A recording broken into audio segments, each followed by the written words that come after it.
ಬಿಜೆಪಿಯಿಂದ ಉಚ್ಚಾಟಿತ ಆದಂಥ ಶಾಸಕ ಯತ್ನಾಳ್ ಎಷ್ಟು ಕೋಟಿ ಆಸ್ತಿ ಮಾಡಿದರೆ? 1991ರಲ್ಲಿ ಏನೂ ಇರಲಿಲ್ಲ. ಅಪ್ಪು ಪಟ್ಟಣ್ ಶೆಟ್ಟಿ ಹೇಳ್ತಾರ, ಮಾಜಿ ಬಿಜೆಪಿ ಶಾಸಕರು ಸೋಷಿಯಲ್ ಮೀಡಿಯಾದಲ್ಲಿ ಪೂರ್ಣ ತೊಳೆದು ಬಿಟ್ಟಿದ್ದಾರೆ.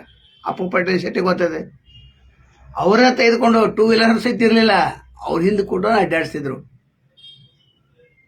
91 ಈ ಬೆಂಗಳೂರಿನಲ್ಲಿ 13-14 ಕೋಟಿ ಕೊಟ್ಟು ಒಂದು ಮನೆ ತೊಗೊಂಡಾರ. ಸುದ್ದಿದು. ನಂತರ ಮಗನಿಗೆ 2 ಕಾರ್ ಗಾಡಿ, ಹೆಂಡತಿಗೆ 2 ಕಾರ್ ಗಾಡಿ, ತನಗೆ 2 ಕಾರ್ ಗಾಡಿ, ಪಿಎಗಳು 2 ಕಾರ್ ಗಾಡಿ. ಫ್ಯಾಕ್ಟ್ರಿ ಕಟ್ಟಿದ ಶುಗರ್ ಫ್ಯಾಕ್ಟ್ರಿ ಅದು ಲಾಸ್ ಆಗಿದೆ. ಲಾಸ್ ಇದ್ರೂ ಕೂಡ ಇಷ್ಟೊಂದು ಆಸ್ತಿ ಎಲ್ಲಿಂದ ಬಂತು ಅಂತ. ಒಂದು ಹುಲಿ, ಹಿಂದೂ ಸಾಮ್ರಾಟ,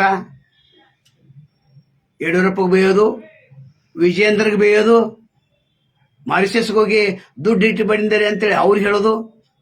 ಮೇಲಿನ ಮೇಲೆ ಮಾರಿಷಸ್ಗೆ ಯಾಕೆ ಹೋಗ್ತಾರೆ ಗೊತ್ತೈತಿ? ಯಡಿಯೂರಪ್ಪ ಮತ್ತು ಅವ್ರ ಮಕ್ಕಳು ದುಃಖ ಇಡಾಕ, ದುಡ್ಡು ಇಡಾಕ ಅಂತ. ಹೀಗಾಗಿ ಪದೇ ಪದೇ ಕೇಳಿ ಅವರು ದಿಲ್ಲಿ ಹೈಕಮಾಂಡ್ಗೆ ಹೇಳಿದರು, ಇವ್ರನ್ನ ಉಚ್ಚಾಟನೆ ಮಾಡಿದ್ದಾರೆ. ಈಗ ಆಸ್ತಿ ಬಗ್ಗೆ ಅಪ್ಪು ಪಟ್ಟಣ್ ಶೆಟ್ಟಿ ಹೇಳಿದಾಗ ಎಲ್ಲರಿಗೂ ದಂಗಾಗಿ ಗೊತ್ತು, ನಮಗೂ ಕೂಡ ಗೊತ್ತಾದ.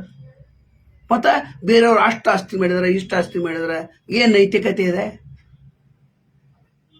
ಕರ್ನಾಟಕದ ರಾಜಕಾರಣಿಗಳು ಕಂಪ್ಲೀಟ್ಲಿ ಭ್ರಷ್ಟಾಚಾರ ರಾಜಕಾರಣಿಗಳು. ಇವರು ಸಮಾಜವನ್ನು ಕೆಡಿಸೋರು ಇವರೇ, ಆಡಳಿತ ವ್ಯವಸ್ಥೆನ ಹದಗೆಡಿಸೋರು ಇವರೇ, ಪತ್ರಕರ್ತನ ಕೆಡಿಸೋರು ಇವರೇ.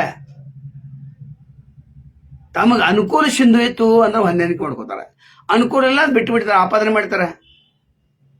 ಹೀಗಾಗಿ ಯಡಿಯೂರಪ್ಪನ ಮೇಲೆ ಅಥವಾ ಅವ್ರ ಮಗನ ಮೇಲೆ ಈಗಲೂ ಕೂಡ ವಿಜೇಂದ್ರ ಮುಂದೆ ಮುಖ್ಯಮಂತ್ರಿ ಆಗಂಗಿಲ್ಲ, ಸಾಧ್ಯನೇ ಇಲ್ಲ, ಇವ್ರು ಆರಿಸಿ ಬರಂಗಿಲ್ಲ ಅಂತ ಹೇಳ್ತಾರೆ.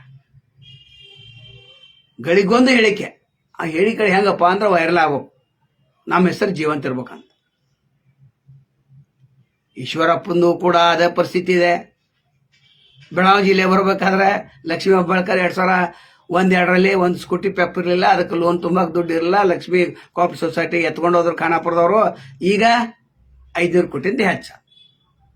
ಮತ್ತು ನಿಮ್ಮ ಊರ ಮಗಳು, ನಿಮ್ಮ ಮನೆ ಮಗಳು, ನಿಮ್ಮ ಮನೆ ಸೊಸೆ, ನಾನು ರೈತರ ಮಗಳಂತ. ಎಂದು ರೈತನ ಮಗಳು, ರೈತರ ಸಲಾಗಿ ನನ್ನ ಕಾರ್ಖಾನೆ ಕಟ್ತೆ ಅಂತ. ಧಾರವಾಡದಲ್ಲಿ ಕಾರ್ಖಾನೆ ಕಟ್ಟಿದ್ದು ಬೇರೆ ಉದ್ದೇಶಕ್ಕಾಗಿ, ಅದು ಈಗ ರೈತರಿಗೆ ಅನುಕೂಲ ಮಾಡಕ್ಕೆ ಕಾರ್ಖಾನೆ ಕಟ್ತಾರ.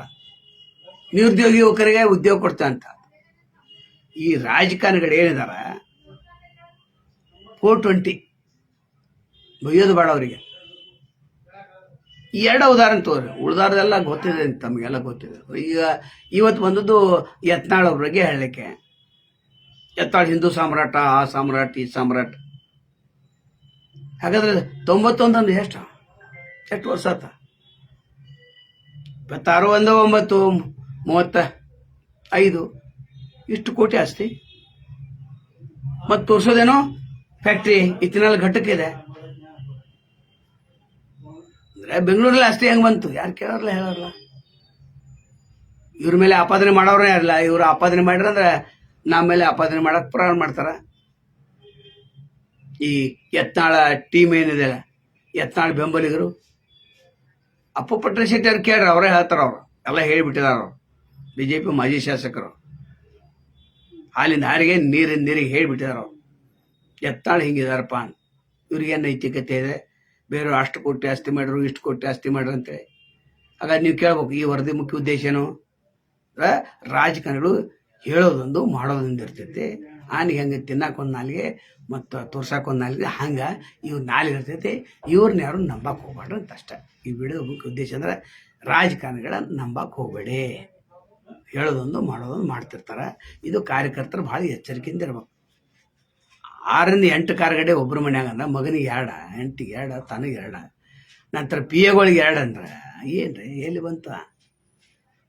ಅದನ್ನು ಸಾರ್ವಜನಿಕ ತಿಳಿಸ್ಬೇಕಾಗಿತ್ತು, ತಿಳಿಸಿದೆ. ಕಾಮೆಂಟ್ ಮಾಡೋಣ ಯಾವ ರೀತಿ ಕಾಮೆಂಟ್ ಬರ್ತಾ ಅಂತ. ಅದ್ರ ಮೇಲೆ ಇನ್ನೊಂದು ವಿಡಿಯೋ ಮಾಡ್ತೇವೆ.